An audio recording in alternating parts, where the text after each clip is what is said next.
the Supreme Court verdict on local government autonomy, not less than 20 states have conducted local government elections. However, the data coming in shows the ruling parties in those states have been winning local government elections. In this episode, we want to review what the data is saying. With me to discuss this is Bakare, Majeed. Welcome. Thank you so much for having me once again. So in your report, you spoke about these local government elections. Can you give us a deep dive into what you spoke about? All right, thank you so much. There's been a lot of clamors over the years for local government reforms, for us to have a functioning and effective local government.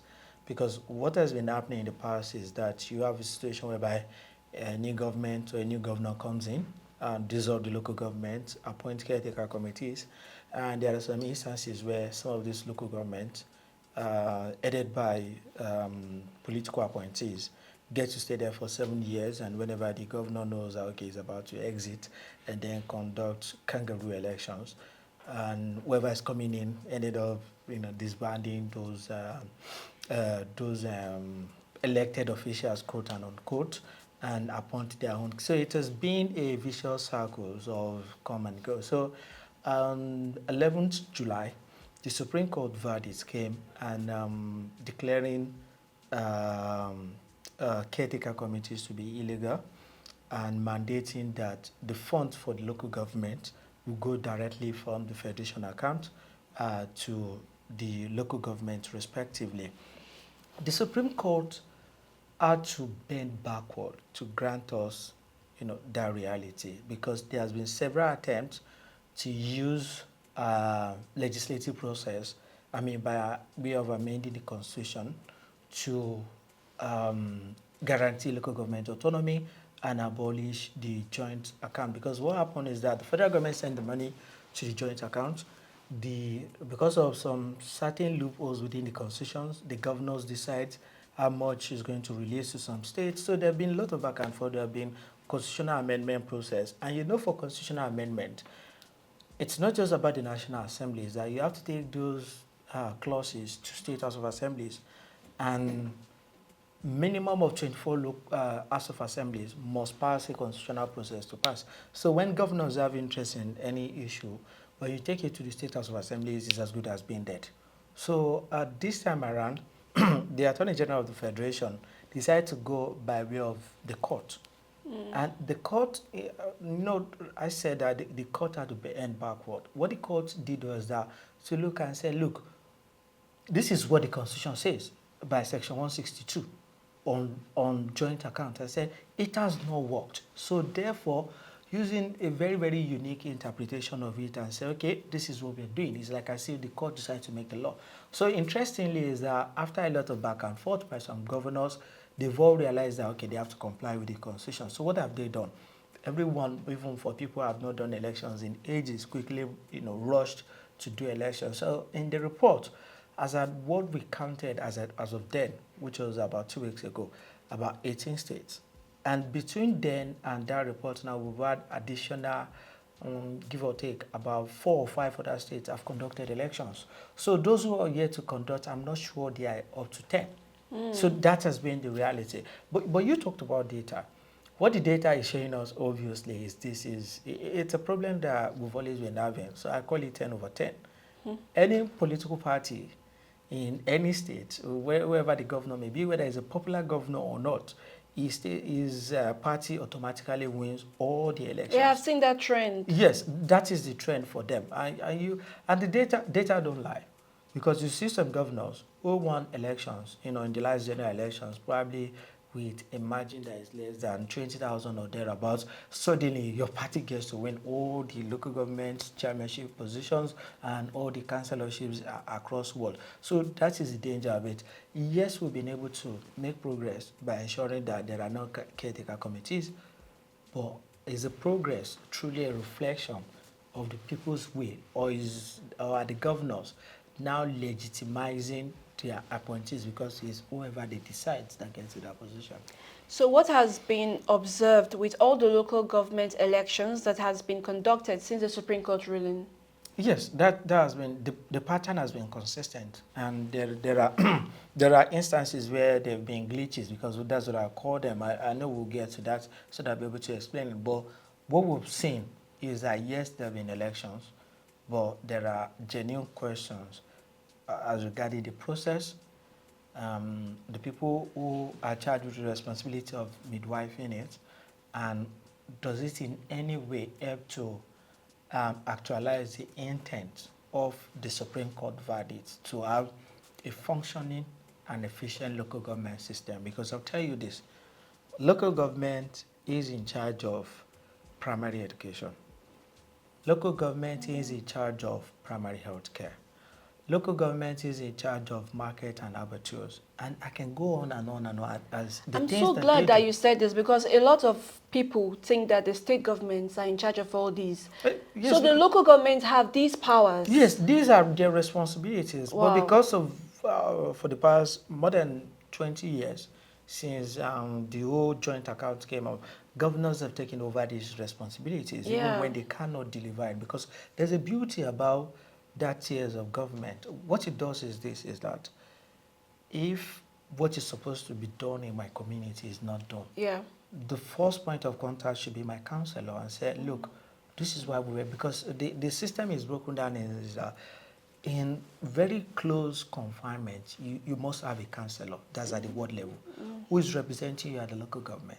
So at the local government level, the person who is a local government chairman, who is responsible for primary education, who is responsible for primary health care, is somebody you can see, you can be able to go to. So that is how huge it is. So when we talk about some of the issues that we have, like out of school children, it's a Yeah. responsibility at the level of the local government. When we talk about, health care, the vast majority of the kind of care that you need as human being are at the level of the primary health care. So it shows you the importance about, and these are the intent. So if the people who get to become local government chairman by virtue of all these elections are not coming from a credible process where they are still beholden to governors, the consequences, and I'm at the realm of speculation now, is that a governor may even tell them and say, the money has arrived, transfer a percentage to the state government account, which we started hearing speculations about some states making law. So that is the general overview regarding both the process and the intent that the Supreme Court, tried to cure by bending backward to grant us this local government autonomy. Speaking of credibility now, is it a question of popularity or credibility with these state governors that determine who wins the election, or? The Nigerian political elite seems to have a very, very limited scope when it comes to thinking. And most of them, interestingly, came from background of having spent some years in opposition. And you must understand it that democracy, it's not just a theoretical concept, it's a way of life. Yeah. It's a way of life in understanding that you must build it. And you must build it at that level of, from household to the world level, to local government level, to state level. And you must allow it to thrive, because it's about a democratic process is more of a cultural process. When people must understand this thing and say, okay, I have a civic responsibility to go and vote. Yeah. We talked about voters party in this country because there is no culture of voting. So if you have a process where people can go out, vote, and be sure that the vote is going to count, then even within the selection process is that. So let us not speak too many English. The truth of the matter is that what the data is showing us, and if you just oppose it with the general elections or the results coming in, because there must be some level of consistency. Yeah. And I'll give you one example. In FCT, if you see the pattern of the election from the last local government election and the presidential election, you see a form of consistency as to which party wins here, which party won here, which one belongs to the ruling party, which one belongs to the opposition, which area. So the data there is predictable. But with them is that it's predictable in the negative way in terms of all these elections, because I mean, if I have somebody I'm advising based on the data I've seen, is that don't bother. Okay, but moving on from what you just said, we see in the cases of Rivers State and Abia State, that is not taking place. It's a different ball game there. Can you speak more on that?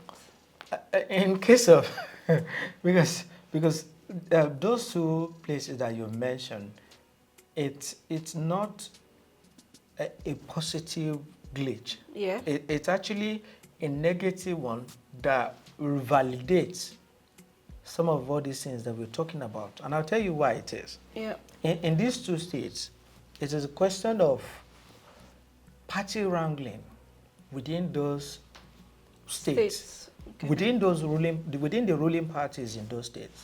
What now happens is that governors oftentimes control the structures of political parties. So if you see those two states, you know they have one thing in common. You have an incumbent governor who feels for one reason or the other is not in control of the structure of this party. So he tells his loyalists, go to these political parties and go and get the forms there. And that's what happened. In the case of River State, the governor, who we all know, similarly for Bara, is having issues with the Minister of the FCT, Nelson Wike. So did he tell his people, go to APP. APP before now, I'm not sure they could even win the most, even a polling unit in River State. Then suddenly, within a space of 4 or 5 months, a party that is in non-existence suddenly comes. Some people out of nowhere who are not members of those parties picked up the form, and surprisingly, maybe 122 states, 22 local governments out of 23, one individual, probably in Abka or so, clinched the remaining one. It's the same process that was done in Abia State, where governors Otis loyalists, because of the issues that they are having with the national body, I'm talking about Julius Aburi, sent their persons to ZLP, and in ZLP suddenly, kaboosh, they've won almost all the elections, while YPP got maybe 1 or 2. So it validates. It does not invalidate the argument of the lack of credibility. It actually validates it, that a governor can wake up today, pick any political party, and just have his people go there, and they can still. Don't you think that is wrong, like anti-party movement? Well, I think when it comes to political parties, we are still not yet that developed in this country as to what constitutes party, because we've turned parties to, every decisions around parties are being done by court. And when you have a system like that, where every disagreement has to be resolved by court, then you are not going to have a credible process. What you're going to have is socialism.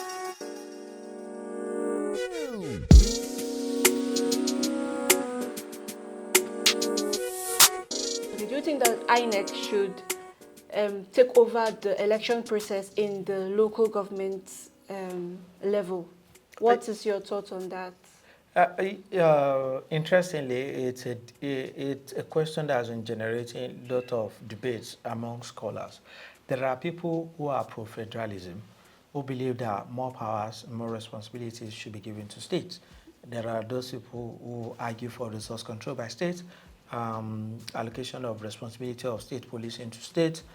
Yeah, state police. Yes. So over the in the last administrations, states got railways, electricity, and correctional facilities, prisons, removed from the exclusive legislative list to the concurrent list. So if you do this reverse now of approving INEC to be conducting election, that means you're taking 2 steps forward, a lot of steps backward. Why is that? That means that you're taking more responsibilities from the state and giving it to the federal body. And that is for the argument of the pro-federalism people.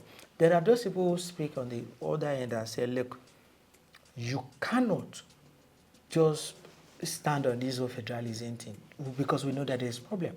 And the problem is that the state independent electoral commissions, who are responsible for the conduct of elections, number one, are not financially independent. They are not administratively independent. There's question around capacity and competency to deliver elections. So there are those obvious things where governors can decide for anything. But there are those people who argue and say there's a need for a conscious reforms of conscious efforts that states will develop at different rates, at different pace. That now we've achieved local government autonomy. Because there are those people who argue and say that, look, even INEC as a body, over time, this is not where they were some years back. Their progress takes time. It takes conscious effort by civil society organizations, by the media, who will create that channel and say, okay, this is what must be done. But the problem with states and governors is that because of the level of the arbitrary level of power that they hold, reforms are always very, very difficult. So if you decide and say INEC should take over the responsibility, it's a shortcut. That will not, because at what point will you continue to take all those responsibilities? Are you going to one day say, oh, federal government should be in charge of schools? Are you going to say, oh, federal government should be in charge of primary and secondary health care?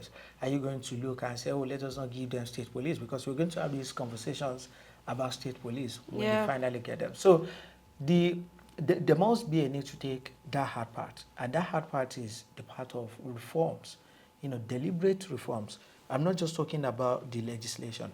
There must be legislative reforms. There must be cultural sensitization of the people to understand how important local government election is, and there must now be that time frame, in being deliberate about it. Hopefully, one day we'll get there, and the progress is not going to be across board. What you're going to see is that some states will make progress, some are not going to make some, so different people get to different destinations. In conclusion, what are your final thoughts? Like, what do you want to see happen with local government elections moving forward?